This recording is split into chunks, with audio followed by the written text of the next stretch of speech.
16 दिसंबर 1971, ढाका, दोपहर के 4:31। एक पाकिस्तानी जनरल नियाजी एक टेबल के सामने बैठा है। उसके हाथ कांप रहे हैं। सामने एक डॉक्यूमेंट रखा है। उस डॉक्यूमेंट का नाम था आत्मसमर्पण का दस्तावेज। नियाजी ने पेन उठाया, साइन किया और उस एक सिग्नेचर के साथ 93,000 पाकिस्तानी सैनिकों ने हथियार डाल दिए। वर्ल्ड वॉर II के बाद की सबसे बड़ी मिलिट्री सरेंडर और एक नया देश जन्मा, बांग्लादेश।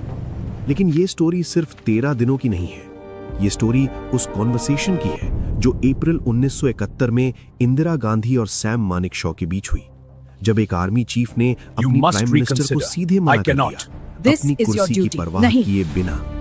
ये स्टोरी उस रात की है जब अमेरिका का सबसे ताकतवर वॉरशिप बंगाल की खाड़ी में घुस आया इंडिया को डायरेक्टली धमकाने के लिए, और इंडिया ने मुंह नहीं मोड़ा। ये स्टोरी उस चेस की है जो 8 महीने पहले चली गई थी, जब दुनिया को पता भी नहीं था कि ये युद्ध होगा। आज हम बात करेंगे 1971 की, लेकिन वो चीजें जो टेक्स्ट बुक्स में नहीं है। तो शुरुआत करते हैं शुरू से। 2 पाकिस्तान की कहानी। 1947 में जब इंडिया का बंटवारा हुआ तो पाकिस्तान बना, लेकिन एक अजीब शेप में। वेस्ट पाकिस्तान और ईस्ट पाकिस्तान दोनों के बीच में 1600 किलोमीटर का भारत था। कोई बॉर्डर नहीं थी, कोई लैंड कनेक्शन नहीं था, सिर्फ एक रिलीजन कॉमन था और वो इनफ नहीं था। ईस्ट पाकिस्तान में रहते थे बंगाली लोग, पाकिस्तान की पॉपुलेशन का 60% हिस्सा, लेकिन पावर थी सिर्फ वेस्ट पाकिस्तान के पास। लैंग्वेज अलग, कल्चर अलग, इकोनॉमी अलग और सबसे इंपॉर्टेंट, रिस्पेक्ट नहीं था। ईस्ट पाकिस्तान के लोगों को अपनी ही गवर्नमेंट में सेकंड क्लास सिटीजन जैसा ट्रीट किया जाता था। 1970 में पाकिस्तान में इलेक्शंस हुए। ईस्ट पाकिस्तान की अवामी लीग ने 160 आउट ऑफ 162 सीट्स जीती, ओवरऑल मेजॉरिटी, मतलब उन्हें प्राइम मिनिस्टर बनने का पूरा हक था। लेकिन वेस्ट पाकिस्तान के जनरल याहिया खान ने रिजल्ट्स मानने से इनकार कर दिया। जब डेमोक्रेसी काम नहीं करती तो लोग दूसरा रास्ता ढूंढते हैं। 25 मार्च 1971 की रात पाकिस्तानी आर्मी ने ईस्ट पाकिस्तान में ऑपरेशन सर्च लाइट शुरू किया।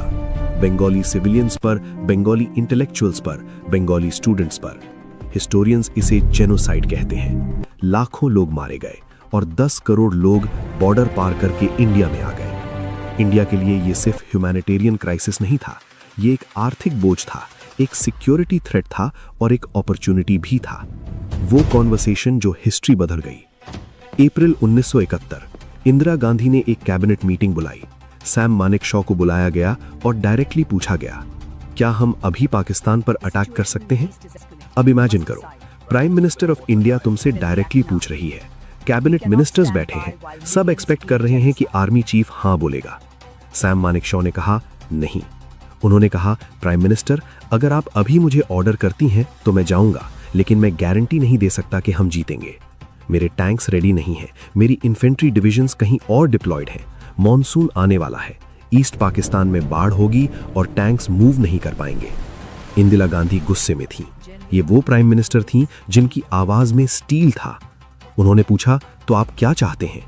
मानेकशॉ ने कहा, मुझे नवंबर तक का टाइम दो, मैं गारंटी दूंगा कि हम जीतेंगे और मैं इस्तीफा देने के लिए तैयार हूं अगर आपको मेरी बात पसंद नहीं। इंदिरा गांधी ने एक पल रुककर सोचा और मान गई। ये वो डिसीजन था जिसने वॉर की डायरेक्शन तय कर दी। एक आर्मी चीफ जो अपनी पीएम को मना कर सके और एक पीएम जो सुन सके, ये कॉम्बिनेशन बहुत रेयर होता है। 8 महीने की चाल। अप्रैल से नवंबर 1971 इंडिया ने वो किया जो दुनिया को दिखा नहीं, लेकिन वॉर की असली जीत यही हुई। पहला काम, मुक्ति वाहिनी। रॉ चीफ RN काओ ने, जिन्हें बाद में आर्किटेक्ट ऑफ बांग्लादेश कहा गया, ईस्ट पाकिस्तान के बंगाली फाइटर्स को इंडिया में लाकर ट्रेन किया। 75,000 से ज्यादा गुरिल्लाज जो पाकिस्तानी आर्मी को अंदर से तोड़ रहे थे। दूसरा काम, डिप्लोमेसी। इंदिरा गांधी ने दुनिया का टूर किया, अमेरिका गई, यूरोप गई, हर जगह पाकिस्तान के जेनोसाइड की कहानी सुनाई, दुनिया की सिंपैथी इंडियन साइड पर लाई। अगस्त 1971 में इंडिया ने सोवियत यूनियन के साथ 20 साल की दोस्ती की ट्रीटी साइन की। ये एक मास्टर स्ट्रोक था, मतलब अगर कोई इंडिया पर अटैक करेगा तो सोवियत यूनियन साथ खड़ा होगा। तीसरा काम, वेट करना। मानेकशॉ ने मॉनसून खत्म होने का इंतजार किया। नवंबर में ग्राउंड ड्राई हुई, टैंक्स मूव कर सके, और तब इंडिया तैयार था। युद्ध शुरू और पाकिस्तान की सबसे बड़ी गलती। 3 दिसंबर की शाम पाकिस्तान ने एक ऐसा डिसीजन लिया जिसने उसकी हार तय कर दी। पाकिस्तान ने इंडिया के 11 एयर बेसिस पर एक साथ हमला किया, ऑपरेशन चेंगिस खान। पाकिस्तान का प्लान था इंडियन एयरफोर्स को ग्राउंड पर ही डिस्ट्रॉय कर दो, जैसे इजराइल ने 1967 में अरब कंट्रीज के साथ किया था। लेकिन पाकिस्तान इंडिया नहीं था, और ये 1967 नहीं था। इंडियन एयरफोर्स को पहले से पता था कि अटैक आ सकता है। प्लेन्स को डिस्पर्स करके रखा गया था, डैमेज मिनिमल था, और इस अटैक के साथ इंदिरा गांधी को वो मिल गया जो वो चाहती थी। पाकिस्तान ने पहले गोली चलाई, अब इंडिया का ऑफिशियली युद्ध में आना जस्टिफाइड था। 4 दिसंबर की सुबह इंडियन आर्मी ने 3 साइड से ईस्ट पाकिस्तान को घेरना शुरू किया, नॉर्थ से, साउथ से, वेस्ट से, और इंडियन नेवी ने पाकिस्तान की नेवी को समुद्र में रोक दिया। अमेरिका की धमकी और इंडिया का जवाब। जैसे जैसे इंडिया जीतने लगा, अमेरिका को टेंशन होने लगी। निक्सन और किसिंजर दोनों पाकिस्तान के सपोर्टर थे, और उन्हें डर था कि अगर इंडिया जीता तो साउथ एशिया में सोवियत इन्फ्लुएंस बढ़ेगा। 9 दिसंबर 1971 निक्सन ने यूएसएस एंटरप्राइज को बंगाल की खाड़ी की तरफ भेजा। यूएसएस एंटरप्राइज उस वक्त दुनिया का सबसे बड़ा और ताकतवर वॉरशिप, न्यूक्लियर वेपन से लैस एक पूरा टास्क फोर्स साथ में। ये सीधा मैसेज था इंडिया को, रुको नहीं तो हम दखल देंगे। इंदिरा गांधी को जब ये खबर मिली, उन्होंने एक मोमेंट के लिए भी पैनिक नहीं किया। उन्होंने सोवियत यूनियन को मैसेज किया। सोवियत यूनियन ने अपनी न्यूक्लियर सबमरीन्स बंगाल की खाड़ी में भेज दी, यूएसएस एंटरप्राइज के पाथ में। अमेरिका के पास चॉइस था, या तो न्यूक्लियर कन्फ्रंटेशन का रिस्क लो या वापस जाओ। यूएसएस एंटरप्राइज वापस चला गया। ये कोल्ड वॉर की एक ऐसी चेस थी जो 48 घंटों में खेली गई, और इंडिया ने जीती। 13 दिन और पाकिस्तान का अंत।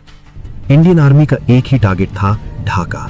मानेकशॉ की स्ट्रैटेजी थी, बाकी सिटीज को छोड़ो, डायरेक्टली ढाका की तरफ बढ़ो, पाकिस्तानी आर्मी को पीछे से सराउंड करो। 11 दिसंबर इंडियन पैराट्रूपर्स टेंगइल में उतरे। ढाका के नॉर्थ में पाकिस्तानी डिफेंस कोलैप्स होने लगा।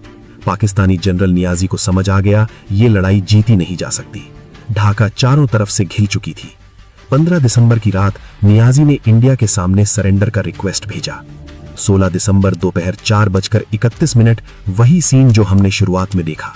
जनरल नियाजी ने साइन किया, 93,000 पाकिस्तानी सैनिकों ने हथियार डाले, और बांग्लादेश, एक नया देश, दुनिया के नक्शे पर आ गया। सिर्फ 13 दिन।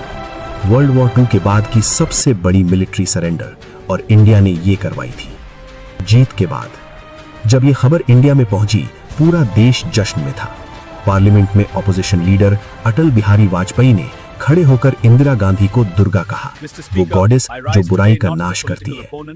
एक ऑपोजिशन लीडर का अपनी राइवल पीएम को इस तरह सम्मान देना, ये भी हिस्ट्री में दर्ज हो गया। सैम मानेकशॉ बाद में इंडिया के पहले फील्ड मार्शल बने, आर्मी का सबसे बड़ा रैंक। आर.एन. काओ, जिन्होंने मुक्ति बाहिनी को ट्रेन किया, उन्हें हमेशा के लिए आर्किटेक्ट ऑफ बांग्लादेश कहा गया। एक बार सैम मानेकशॉ से किसी ने पूछा, सर आपको कैसे पता था कि हम जीतेंगे? उन्होंने मुस्कुराते हुए कहा, जब आपका कॉज सही हो, आपकी प्लानिंग सॉलिड हो, और आपकी टीम पर भरोसा हो, तो जीत होती है। 1971 की ये स्टोरी सिर्फ एक वॉर की स्टोरी नहीं है। ये स्टोरी है उस पेशेंस की जब मानेकशॉ ने कहा अभी नहीं, और इंदिरा गांधी ने माना। ये स्टोरी है उस करेज की जब अमेरिका की न्यूक्लियर थ्रेट के सामने इंडिया ने झुकने से इनकार कर दिया। ये स्टोरी है उस प्लानिंग की जो 8 महीनों में क्वाइटली बिना किसी को बताए की गई। और ये स्टोरी है इस सच की कि ग्रेट विक्ट्रीज अचानक नहीं होती, वो बनती है महीनों की मेहनत से, सही टाइमिंग से, और उन लीडर्स से जो प्रेशर में सही डिसीजन लेते हैं। 16 दिसंबर को इंडिया विजय दिवस मनाता है, विक्ट्री डे। अगली बार जब ये दिन आए, याद रखना ये सिर्फ एक जीत नहीं थी, ये एक सबक था कि जब देश एकजुट हो, जब लीडर्स ब्रेव हो, और जब प्लानिंग सॉलिड हो, तो दुनिया की कोई भी ताकत रोक नहीं सकती। अगर ये वीडियो आपको कुछ नया सिखाया तो शेयर जरूर करना। ये हिस्ट्री हर इंडियन को पता होनी चाहिए। मिलते हैं अगले वीडियो में।